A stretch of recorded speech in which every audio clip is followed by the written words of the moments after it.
नमस्कार मित्रों, मैं दीपक साई आप सभी का एक बार पुनः एसआरवीएम एजुकेशन ऑनलाइन प्लेटफॉर्म पर हार्दिक स्वागत और अभिनंदन करता हूं।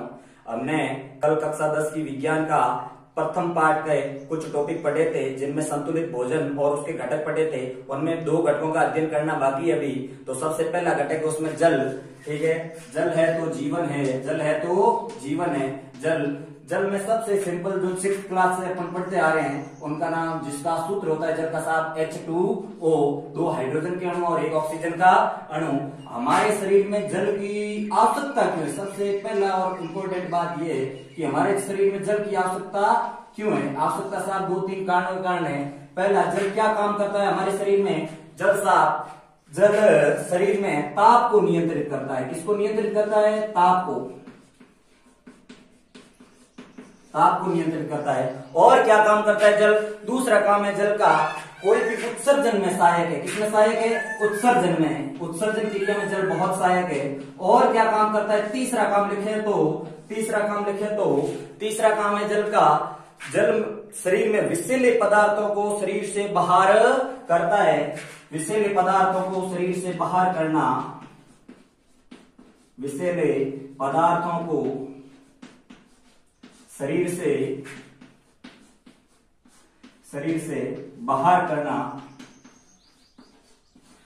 और जल क्या काम करता है? एक और इंपॉर्टेंट कार्य करता है, यह हमारी शरीर की प्रतिरोधक क्षमता बढ़ाता है। कौन सी रोधक क्षमता? प्रतिरोधक, मतलब रोगों से लड़ने की क्षमता को बढ़ाता है। इसका मतलब कोविड-19 का वर्तमान में बहुत ज्यादा प्रभाव है, उससे बचने के लिए आपको जल का भी महत्वपूर्ण रोल है। इसके बाद प्रतिरोधकता क्षमता को बढ़ाता है।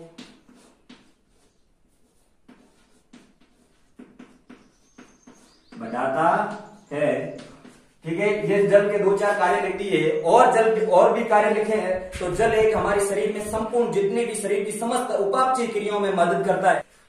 पीने योग्य जल के गुण क्या होने चाहिए, उनके बारे में अध्ययन करेंगे। पीने योग्य जल के 2-4 गुणों का अध्ययन करेंगे। उनमें पहला गुण है, किसी भी नग्न आंखों से जल में कण और वनस्पति नहीं दिखाई देनी चाहिए। नग्न आंखों का अर्थ है साहब खुली आंखें। कैसी आंखें? खुली आंख से पानी के अंदर, जल के अंदर कोई भी अपने को वनस्पति और क्या नहीं दिखाई देना चाहिए? कोई भी कण नहीं दिखाई देना चाहिए। एक तो पहला और बहुत सामान्य सा गुण ये हो चुका है कि पीने योग्य जल में नग्न आंखों का साफ जी अर्थ है सीधा और सिंपल, खुली आंखों। नग्न आंखों से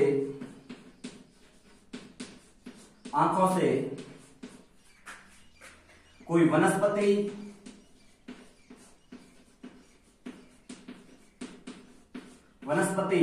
या कण दिखाई नहीं देने चाहिए।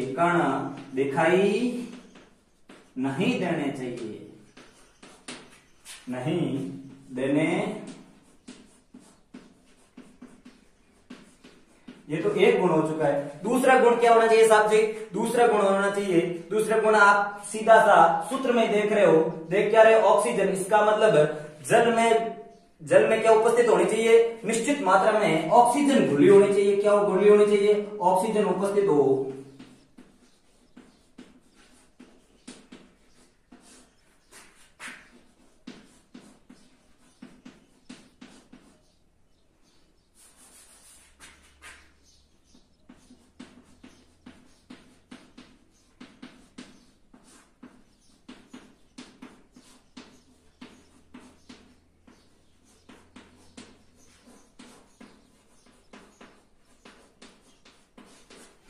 ठीक है। तीसरा और क्या गुण होना चाहिए पीने योग्य जल में? और साथ ही गुण होना चाहिए तीसरा, और जल का पीएच संतुलित होना चाहिए। जल का pH power of hydrogen, pH होना चाहिए लगभग 7। कितना होना चाहिए? 7। इसके बाद चौथा है, जल में किसी भी प्रकार का सूक्ष्म जीव उपस्थित नहीं होना चाहिए। क्या उपस्थित नहीं होना चाहिए? सूक्ष्म जीव, कीटाणु, विषाणु, जीवाणु, सूक्ष्म जीव, दिखने वाला सूक्ष्म जीव। ठीक है। इसके बाद अब हम पढ़ेंगे आगे की ओर। अभी हमने पीने योग्य जल के 4 गुण पढ़े थे। उसके बाद यदि उन गुणों से संपन्न हमारा जल नहीं है तो वो कहलाएगा साहब दूषित जल। कैसा जल कहलाएगा? दूषित जल। दूषित जल पिएंगे तो साहब होगा क्या? दूषित जल पिएंगे, दूषित का अर्थ है साहब गंदा। आप सभी को पता है गंदा जल पिएंगे तो होगी क्या? बीमारियां, विभिन्न प्रकार की बीमारियां होगी। बीमारियां भी कैसी? अपन सीधी सी स्पष्ट बात कहेंगे कि दूषित जल पीने से विभिन्न प्रकार की बीमारियां हो जाती है। बीमारियां कैसी? हैजा, पैचिस,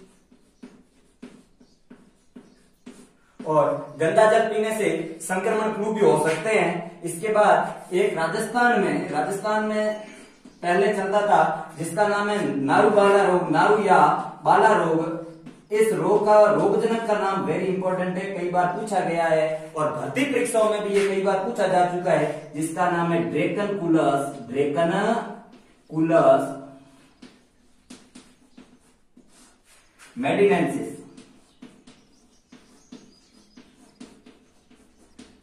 ड्रेकनकुलस मेडिनेंसिस ये वेरी इंपॉर्टेंट है, सबसे बहुत ज्यादा इंपॉर्टेंट है। नारू रोग या बाला रोग भी कहते हैं इसे। ये भी गंदे जल के कारण होने वाला रोग था। अब हम अगला घटक देखेंगे जिसका नाम है खनिज लवण।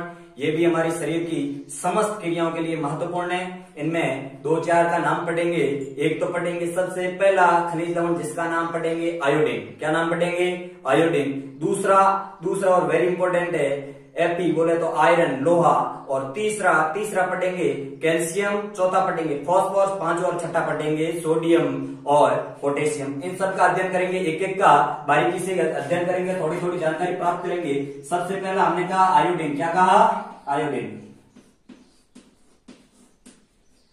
ये भी साहब 7वीं 8वीं क्लासों से पढ़ते आ रहे हैं। आयोडीन की कमी से रोग उस रोग का नाम मुझे लग रहा है आपको भी याद हो गया ही होगा, कहने की जरूरत नहीं है। फिर भी रोग का नाम हम तो लिख ही देते हैं। रोग का नाम है साहब घेंगा। क्या नाम है? घेंगा। यदि हमारे शरीर में आयोडीन की कमी हो गई, ये बात इंपॉर्टेंट है साहब, याद रखने योग्य, कमी हो गई तो थायराइड ग्रंथि प्रभावित होगी। कौन सी ग्रंथि प्रभावित होगी? थायराइड। और थायरोक्सिन हार्मोन का निर्माण नहीं होगा, कम होगा। Thyroxine hormone